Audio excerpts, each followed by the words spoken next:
وصل على محمد وآل محمد اللهم صل على ಅಸ್ಸಲಾಮು ಅಲೈಕುಂ ವರಹಮತುಲ್ಲಾಹಿ ವಬರಕಾತು. ಬಿಸ್ಮಿಲ್ಲಾ ವಲ್ಹಮ್ದುಲಿಲ್ಲಾ ವಸ್ಸಲಾತು ವಸ್ಸಲಾಮು ಅಲಾ ಅಶ್ರಫಿಲ್ ಮುರ್ಸಲೀನ್ ವ ಅಲಾ ಆಲಿಹಿ ವಸ್ವಹ್ಬಿಹಿ ಅಜ್ಮഈನ್ ಅಮ್ಮಾ ಬಾದ್. ಸಾರಿ ಎಂದು ಕೇಳಿಯೂ ಕೂಡ ಕ್ಷಮೆ ನೀಡದಂತಹ ವ್ಯಕ್ತಿಗಳು ಇದನ್ನು ಕೇಳಲೇಬೇಕು. ಸಾಮಾನ್ಯವಾಗಿ ಮನುಷ್ಯರಾದ ಕಾರಣ ತಪ್ಪುಗಳು ಸಂಭವಿಸ್ಬೋದು.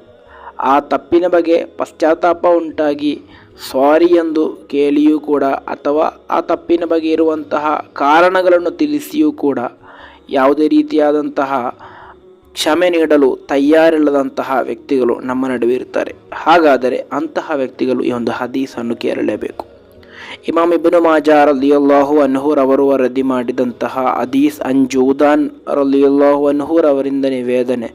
ಕಾಲ ಮಹಾನರು ಹೇಳುತ್ತಾರೆ, ಕಾಲ ರಸೂಲುಲ್ಲಾಹಿ ಸ್ವಲ್ಲಲ್ಲಾಹು ಅಲೈಹಿ ವಸಲ್ಲಂ, ಪ್ರವಾದಿ ಸ್ವಲ್ಲಲ್ಲಾಹು ಅಲೈಹಿ ವಸಲ್ಲಮರು ಹೇಳಿದರು, ಮನಿ ಅತದರ ಇಲಾ ಅಖೀಹಿ ಬಿ ಮಅಜಿರತಿನ್, ಯಾರಾದರೂ ಒಬ್ಬರು ತಾನು ಮಾಡಿದಂತಹ ತಪ್ಪಿನ ಕಾರಣಗಳನ್ನು ತನ್ನ ಗೆಳೆಯನಿಗೆ ತಿಳಿಸಿದರೆ, ಅಂದರೆ ಸಾರಿ ಎಂದು ಹೇಳಿದರೆ, ಫಲಂ ಯಕ್ಬಲ್ಹ, ಆ ಸಾರಿಯನ್ನು ಆ ಪಶ್ಚಾತ್ತಾಪವನ್ನು ಸ್ವೀಕರಿಸಲು ಆ ಗೆಳೆಯ ತಯಾರಿಲ್ಲ.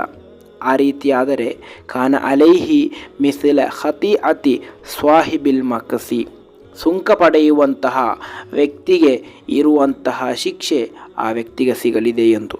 ಆದ್ದರಿಂದ ಮನುಷ್ಯರಾದ ನಾವು ತಪ್ಪುಗಳು ಸಂಭವಿಸಬಹುದು ಅಥವಾ ನಮಗೆ ಯಾರಾದರೂ ನೋವುಗಳು ನೀಡಿರಬಹುದು. ಅವರು ನಮ್ಮೊಂದಿಗೆ ಬಂದು ಸಾರಿ, ನಾನು ಮಾಡಿದ್ದು ತಪ್ಪಾಯಿತು, ಆ ಸಂದರ್ಭದಲ್ಲಿ ಆ ರೀತಿ ನಾನು ಮಾಡಿ ಹೋದೆ ಅಥವಾ ಇಂತಹ ಕಾರಣಗಳಿಂದಾಗಿ ನನ್ನಿಂದ ಆ ರೀತಿ ಮಾಡಲು ನನ್ನನ್ನು ಪ್ರೇರೇಪಿಸಿತು ಎಂಬಂತಹ ಮಾತುಗಳನ್ನು ಹೇಳಿದಾಗ ಆತನಿಗೆ ಕ್ಷಮೆ ನೀಡಲು ನಾವು ಮುಂದಾಗಬೇಕು.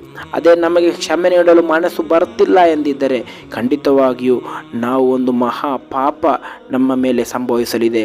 ಸುಂಕ ಪಡೆದಂತಹ ವ್ಯಕ್ತಿಗೆ ಸಿಗುವಂತಹ ಶಿಕ್ಷೆ ಅದು ನಮಗೆ ಸಿಗಲಿದೆ.